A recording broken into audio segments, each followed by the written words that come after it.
ಮಹೇಶ್ ಶೆಟ್ಟಿ ತಿಮರೋಡಿ ಗಡಿಪಾರಾದರು. ಆದರೆ ಗಡಿಪಾರು ಮಾಡಿ ಆದೇಶ ಹೊರಡಿಸಿದ್ದಾರೆ. ಯಾಕೆ ಅನ್ನುವಂಥ ಪ್ರಶ್ನೆಗಳನ್ನು ನಾನೇ ಮಾಡಿದ್ದೆ ನಿನ್ನೆ. ಅವಶ್ಯಕತೆ ಇದೆಯಾ, ನೀಡಿದೆಯಾ ಅಂತ ಒಂದಷ್ಟು ಕಾರಣಗಳು ಕೊಡಿ ಅಂತ. ಇವತ್ತು ಒಂದಷ್ಟು ಕಾರಣಗಳು ಗೊತ್ತಾಗಿದೆ ಯಾಕೆ ಏನು. ದಕ್ಷಿಣ ಕನ್ನಡದಿಂದ ಮಾನ್ವಿಗೆ, ರಾಯಚೂರಿನ ಮಾನ್ವಿ ತಾಲೂಕಿಗೆ ಗಡಿಪಾರು. ನೋಡಿ, ಮಹೇಶ್ ಶೆಟ್ಟಿ ತಿಮರೋಡಿ ಗಡಿಪಾರಾಗಿದ್ದಾರೆ. ದಕ್ಷಿಣ ಕನ್ನಡದಿಂದ ಮಾನ್ವಿಗೆ ಗಡಿಪಾರು. ದ್ವೇಷ ಭಾಷಣ, ಪ್ರಚೋದನೆಯೇ ಮುಳ್ಳಾಯಿತಾ ಅನ್ನುವಂತಹ ಪ್ರಶ್ನೆ.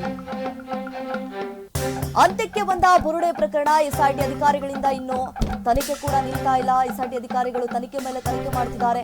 ಕೆಲವೇ ದಿನದಲ್ಲಿ ಬಯಲಾಗುತ್ತೆ ಬುರುಡೆ ರಹಸ್ಯ. ದಕ್ಷಿಣ ಕನ್ನಡದಿಂದ ಉತ್ತರ ಕರ್ನಾಟಕಕ್ಕೆ ಈಗ ಗಡಿಪಾರು ಮಾಡಬೇಕು ಅಂತ ಹೇಳಿ ಎಸ್ಐಟಿ ಅಧಿಕಾರಿಗಳು ನಿರ್ಧಾರ ಮಾಡಿದ್ದಾರೆ.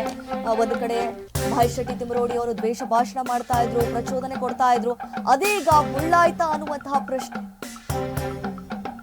ಈಗ ಕೊನೆಗೆ ಫೈನಲ್ ಸ್ಟೇಜ್ಗೆ ಬಂದ್ಬಿಟ್ಟಿದೆ ಬುರುಡೆ ಪ್ರಕರಣ. ಏನಾಗುತ್ತೆ, ಯಾವ ತಿರುವನ್ನು ಪಡೆದುಕೊಳ್ಳುತ್ತೆ ಈ ಒಂದು ಪ್ರಕರಣ? ಇನ್ನು ಎಸ್ಐಟಿ ಅಧಿಕಾರಿಗಳು ತನಿಖೆ ಮೇಲೆ ತನಿಖೆ ಮಾಡ್ತಿದ್ದಾರೆ. ಸೊ ಕೆಲವೇ ದಿನಗಳಲ್ಲಿ ಈ ಬುರುಡೆ ರಹಸ್ಯ ಏನಿದೆ ಒಂದೊಂದಾಗಿ ಬಯಲಾಗುತ್ತೆ. ಹಾಗಾದ್ರೆ ಮಹೇಶ್ ಶೆಟ್ಟಿ ತಿಮರೋಡಿ ಅವರನ್ನ ಏನಾದ್ರೂ ಗಡಿಪಾರು ಮಾಡ್ತಾರೆ, ಯಾಕೆ ನಿರ್ಧಾರವನ್ನ ಕೈಗೊಂಡ್ರು? ಈಗ ಅದೇ ಪ್ರಶ್ನೆ. ಗಡಿಪಾರು ಬಳಿಕ ತಿಮರೋಡಿಗೆ ಶಾಕ್ ಆದಿದ್ಯಾ ಅನ್ನುವಂಥ ಪ್ರಶ್ನೆ. ಅಕ್ರಮವಾಗಿ ಶಸ್ತ್ರಾಸ್ತ್ರ ಕೂಡಿಟ್ಟ ಕೇಸ್ನಲ್ಲಿ ಎದುರಾಗುತ್ತಾ ಸಂಕಷ್ಟ. ನಿರೀಕ್ಷಣಾ ಜಾಮೀನಿಗೆ ಅರ್ಜಿ ಹಾಕಿದ್ದ ತಿಮರೋಡಿ ಇಂದು ದಕ್ಷಿಣ ಕನ್ನಡ ಜಿಲ್ಲಾ ನ್ಯಾಯಾಲಯದಲ್ಲಿ ವಿಚಾರಣೆ. ಅಕ್ರಮ ಶಸ್ತ್ರಾಸ್ತ್ರ ಕಾಯ್ದೆಯಡಿ ತಿಮರೋಡಿ ವಿರುದ್ಧ ಎಫ್ಐಆರ್. ತಿಮರೋಡಿಗೆ ನಿರೀಕ್ಷಣಾ ಜಾಮೀನು ಸಿಗುತ್ತಾ ಇಲ್ವೋ ಅನ್ನೋದೇ ಒಂದು ರೀತಿಯಲ್ಲಿ ಪ್ರಶ್ನೆ. ಯಾಕಂದ್ರೆ ಗಡಿಪಾರಿಗೂ ಕೂಡ ಒಂದು ಜಾಮೀನು ಅಂತಿದೆ, ಅದಕ್ಕೂ ಒಂದು ಬೇಲ್ ಅಂತಿದೆ. ಅದನ್ನ ಅರೆಸ್ಟ್ ಮಾಡ್ಲಿಕ್ಕಂತಲ್ಲ, ಗಡಿಪಾರು ಮಾಡ್ಬೋದು. ಅದರಲ್ಲಿ ಆ ಗಡಿಪಾರಿಂದ ತಪ್ಪಿಸಿಕೊಳ್ಳೋದು ಒಂದು ಬೇಲ್ ಅಂತ ಇರುತ್ತೆ, ಒಂದು ಜಾಮೀನು. ಆ ಜಾಮೀನಿಗೆ ಅರ್ಜಿ ಹಾಕಿರೋದು. ನ್ಯಾಯಾಲಯದಲ್ಲಿ ವಿಚಾರಣೆ ನಡೆದಿದೆ. ತಿಮರೋಡಿಗೆ ನಿರೀಕ್ಷಣಾ ಜಾಮೀನು ಸಿಗುತ್ತಾ ಇಲ್ವಾ ಅನ್ನೋದೇ ಒಂದು ರೀತಿಯಲ್ಲಿ ಪ್ರಶ್ನೆ. ತಿಮರೋಡಿಗೆ ನೋಟಿಸ್ ನೀಡಲು ಪೊಲೀಸರು ಸಿದ್ಧತೆ ಮಾಡಿಕೊಂಡಿದ್ದಾರೆ.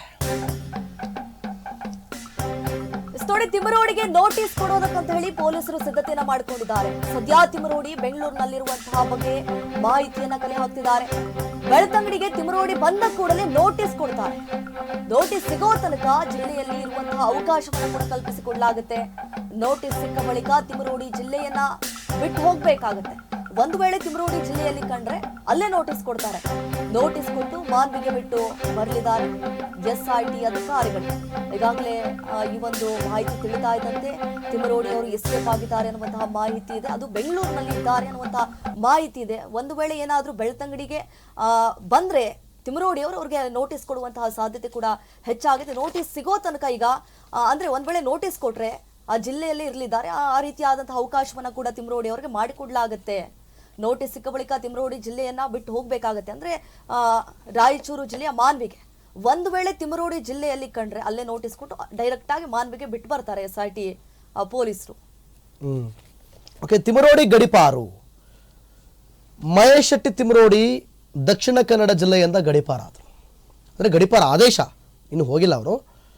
ತಿಮರೋಡಿ ಗಡಿಪಾರಿಗೆ ಪುತ್ತೂರು ಎಸಿಸ್ಟೆಲ್ ಅವರಿಗೆ ಆದೇಶ ಹೊರಡಿಸಿದ್ರು. ದಕ್ಷಿಣ ಕನ್ನಡ ಜಿಲ್ಲೆಯಿಂದ 1 ವರ್ಷ ಮಹೇಶ್ ಶೆಟ್ಟಿ ಗಡಿಪಾರು.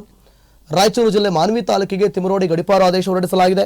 ಸೆಪ್ಟೆಂಬರ್ 20ರಂದೇ ಗಡಿಪಾರು ಮಾಡಿ ಪುತ್ತೂರು ಎಸಿ ಆದೇಶ ಹೊರಡಿಸಿದ್ದಾರೆ. ಗಡಿಪಾರು ಆದೇಶದ ಬೆನ್ನಲ್ಲೇ ಮಹೇಶ್ ಶೆಟ್ಟಿ ತಿಮರೋಡಿ ನಾಪತ್ತೆಯಾಗಿದ್ದಾರೆ. ನಾಪತ್ತೆ ಆಗಬಹುದು, ಆದರೆ ಅದೇ ಬೇಲ್ಗೋಸ್ಕರ ಅವರು ನಾಪತ್ತೆ ಆಗಿರ್ತಾರೆ. ತಿಮರೋಡಿ ಗಡಿಪಾರಿಗೆ ಕಾರಣಗಳೇನು ಅನ್ನೋದನ್ನ ನಾವು ಬಹಳ ಪ್ರಮುಖವಾಗಿ ಇವತ್ತು ಮಾತನಾಡಬೇಕಾಗಿರೋ ವಿಚಾರ. ಈಗೇನು ಪಾಯಿಂಟ್ಸ್ ಹೇಳಿದೆ ಅದು ಮಾಮೂಲಿ, ನಿನ್ನೆನೂ ಕೂಡ ಗೊತ್ತಿರುವಂಥ ವಿಚಾರ. ಜೂನ್ ತಿಂಗಳಲ್ಲಿ 36 ಜನರ ಗಡಿಪಾರಿಗೆ ಪೊಲೀಸರು ನಿರ್ಧಾರ ಮಾಡಿದರು. 36 ಜನರ ಗಡಿಪಾರಿಗೆ, 21 ಹಿಂದೂಗಳು, 15 ಮುಸ್ಲಿಮರ ಗಡಿಪಾರಿಗೆ ಕಾನೂನು ಪ್ರಕ್ರಿಯೆಗಳು ನಡೆದಿವೆ. ಈ ಪಟ್ಟಿಯಲ್ಲಿ ಮಹೇಶ್ ಶೆಟ್ಟಿ ತಿಮರೋಡಿಯೂ ಪ್ರಮುಖರು. ನಾಟ್ ಓನ್ಲಿ ಮಹೇಶ್ ಶೆಟ್ಟಿ ತಿಮರೋಡಿ, 21 ಹಿಂದೂಗಳು ಮತ್ತು 15 ಮುಸ್ಲಿಮರ ಗಡಿಪಾರಿಗೆ ಕಾನೂನು ಪ್ರಕ್ರಿಯೆಗಳು ಆಲ್ರೆಡಿ ನಡೆದಿವೆ. ತಿಮರೋಡಿ 2 ಜಿಲ್ಲೆಗಳಲ್ಲಿ ಒಟ್ಟು 32 ಕೇಸ್ನಲ್ಲಿರುವಂಥ ಆರೋಪಿ. ಸಮಾಜದಲ್ಲಿ ಅಶಾಂತಿ ಸೃಷ್ಟಿ, ಜನರಲ್ಲಿ ಭಯ ಹುಟ್ಟಿಸಿದಂಥ ಆರೋಪ. 32 ಪ್ರಕರಣಗಳು 2 ಡಿಸ್ಟಿಕ್ಕಿಂದ. ಕರಾವಳಿ ಜಿಲ್ಲೆಗಳಲ್ಲಿ ಶಾಂತಿ ಸುವ್ಯವಸ್ಥೆ ಕಾಪಾಡುವ ಉದ್ದೇಶ. ಬುರುಡೆ ಪ್ರಕರಣದ ಆರೋಪಿ ಚಿನ್ನಯ್ಯನಿಗೆ ಆಶ್ರಯ ಕೊಟ್ಟಿದ್ದು ಕೂಡ ದೊಡ್ಡ ತಪ್ಪು. SIT ತನಿಖೆ ಮಧ್ಯೆ ಚಿನ್ನಯ್ಯ ಭೇಟಿ ವಿಡಿಯೋ ರಿಲೀಸ್ ಮಾಡಿರೋದು ಒಂದು ರೀತಿಯಲ್ಲಿ ಅತಿ ದೊಡ್ಡ ಸಂಕಷ್ಟ ಎದುರಾಗ್ಬಿಟ್ಟಿದೆ.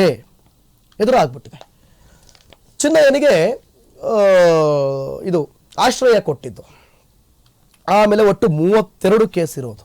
32 ಕೇಸ್, ಒಂದಲ್ಲ ಎರಡಲ್ಲ, ಕೇವಲ ಒಬ್ಬರಿಬ್ಬರಿಗಲ್ಲ ಇಲ್ಲಿ ಗಡಿಪಾರು ಕಾನೂನು ಪ್ರಕ್ರಿಯೆಗಳು ನಡೆದಿರೋದು. ಸುಮಾರು 36 ಜನರಿಗೆ, ಅದರಲ್ಲಿ 21 ಹಿಂದೂಗಳಿದ್ದಾರೆ, 15 ಜನ ಮುಸ್ಲಿಮರಿದ್ದಾರೆ. ಕಾರಣ, ಆ ಜಿಲ್ಲೆಯಲ್ಲಿ, ಆ ಪ್ರದೇಶದಲ್ಲಿ ಯಾವುದೇ ಕಾನೂನು ಸುವ್ಯವಸ್ಥೆ ಹಾಳಾಗಬಾರ್ದು ಅಂತ, ಯಾವುದೇ ರೀತಿಯಲ್ಲೂ ಕೂಡ ಕಾನೂನು ಸುವ್ಯವಸ್ಥೆ ಹಾಳಾಗಬಾರ್ದು ಅನ್ನೋ ದೃಷ್ಟಿಕೋನದಲ್ಲಿ ಈ ರೀತಿಯಾಗಿ ಒಂದು ಆದೇಶವನ್ನು ಹೊರಡಿಸಿರೋದು. ಓಕೆ, ಗಡಿಪಾರು ಅಂದ್ರೆ ಏನು, ಯಾಕೆ ಮಾಡ್ತಾರೆ ಗಡಿಪಾರನ್ನ ಯಾಕೆ ಮಾಡ್ತಾರೆ? ನಿರಂತರ ಕಾನೂನು ಬಾಹಿರ ಕೃತ್ಯಗಳಲ್ಲಿ ಭಾಗಿಯಾದರೆ ಈ ಕ್ರಮವನ್ನು ತೆಗೆದುಕೊಳ್ತಾರೆ.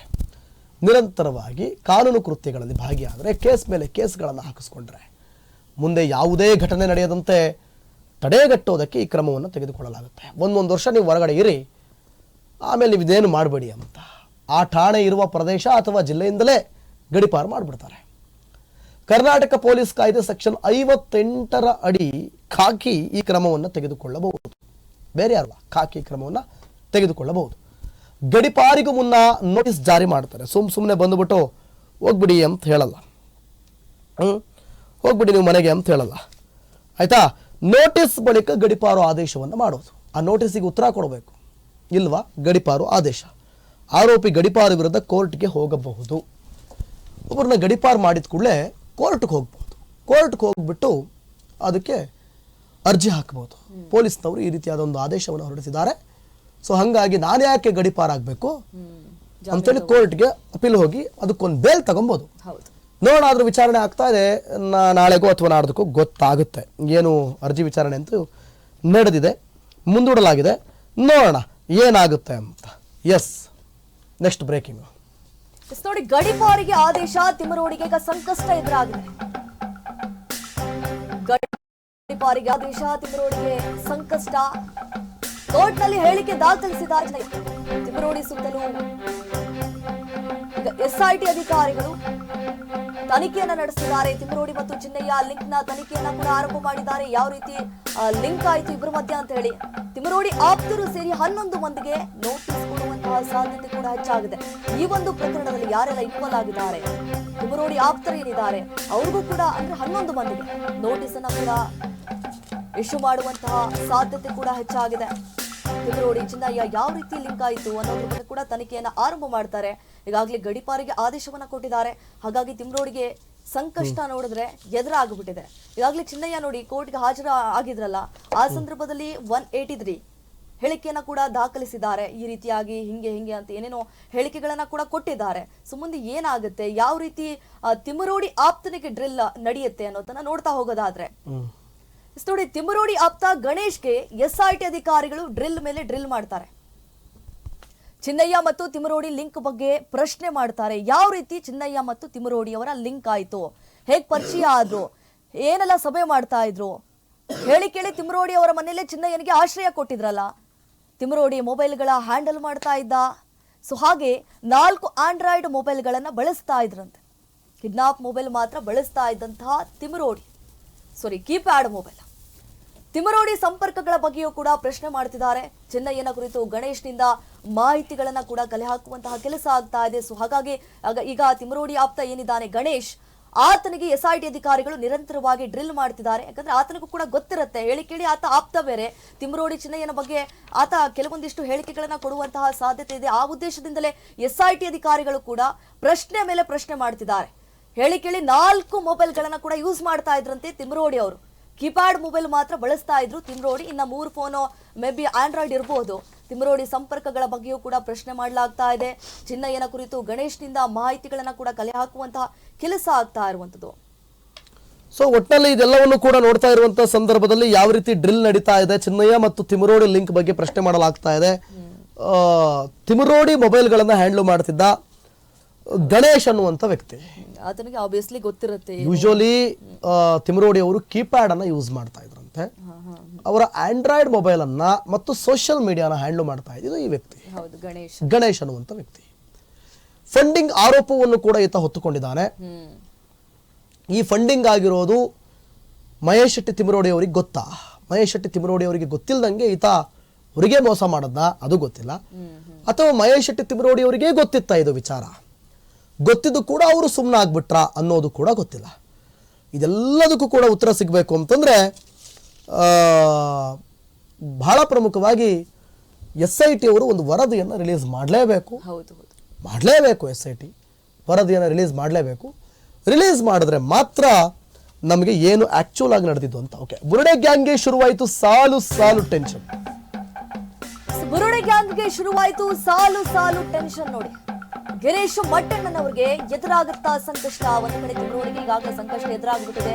ತಿಮರೋಡಿ ಗಡಿಪಾರು ಆಯಿತು, ಈಗ ಗಿರೀಶ್ಗೆ ಸಂಕಷ್ಟ ಎದುರಾಗ್ಬಿಟ್ಟಿದೆ. ಸಾಮೂಹಿಕ ಮದುವೆಗಳ ಬಗ್ಗೆ ಅವಹೇಳನಕಾರಿಯಾಗಿ ಹೇಳಿಕೆಯ ವಿಚಾರಕ್ಕೆ ಸಂಬಂಧಪಟ್ಟ ಗಿರೀಶ್ ಮಟ್ಟಣ್ಣನವರ ವಿರುದ್ಧ ಮಹಿಳಾ ಆಯೋಗಕ್ಕೂ ಕೂಡ ದೂರನ್ನ ಕೊಡಲಾಗಿತ್ತು.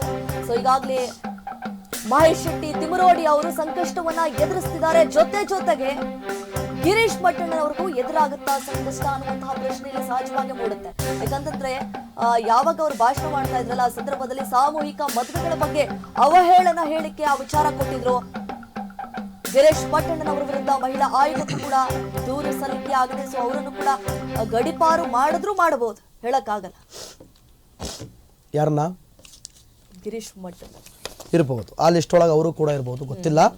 ಬಟ್ ಅವರು ಟೆಕ್ನಿಕಲಿ ಅಂದ್ರೆ ಲೀಗಲಿ ತುಂಬಾ ಸ್ಟ್ರಾಂಗ್ ಇದ್ದಾರೆ. ಅವರಿಗೆ ಕಾನೂನು ಚೆನ್ನಾಗಿ ಗೊತ್ತು, ಹೆಂಗ್ ಬಳಸ್ಕೋಬೇಕು ಅನ್ನೋದು ಗೊತ್ತು. ಅವ್ರ ವಿರುದ್ಧ ಏನಾದ್ರೂ ಗಡಿಪಾರು ಮಾಡೋ ಪ್ಲಾನ್ ಅಲ್ಲಿ ಏನಾದ್ರು ಇದ್ರೆ ಅವ್ರಿಗೂ ಗೊತ್ತಿರುತ್ತೆ ಅವ್ರನ್ನ ಗಡಿಪಾರು ಮಾಡೋದಷ್ಟೇನು ಈಸಿ ಅಲ್ಲ ಅಂತ. ಸೊ ಹಂಗಾಗಿ ಕಾದ್ ನೋಡುವ ಏನಾಗುತ್ತೆ ಅಂತ ಹೇಳಿ. ಮಹಿಳಾ ಆಯೋಗಕ್ಕೂ ಕೂಡ ದೂರನ್ನು ನೀಡಲಾಗಿದೆಯಂತೆ. ಏನು ವಿಚಾರ, ಏನು ವಿಷಯ, ಏನು ಸತ್ಯಾನುಸತ್ಯತೆಗಳು ಏನೆಲ್ಲ ಬಯಲಾಗುತ್ತೆ ಅನ್ನೋದನ್ನ ಕಾದು ನೋಡೋಣ. ಓಕೆ, ಇದಿಷ್ಟು ಒಂದು ಕತೆ. ಧರ್ಮಸ್ಥಳಕ್ಕೆ ವಿಚಾರಕ್ಕೆ ಸಂಬಂಧಪಟ್ಟಂತೆ ನಾವು ಇಷ್ಟು ವಿಚಾರಗಳನ್ನು ನೋಡಿದ್ವಿ.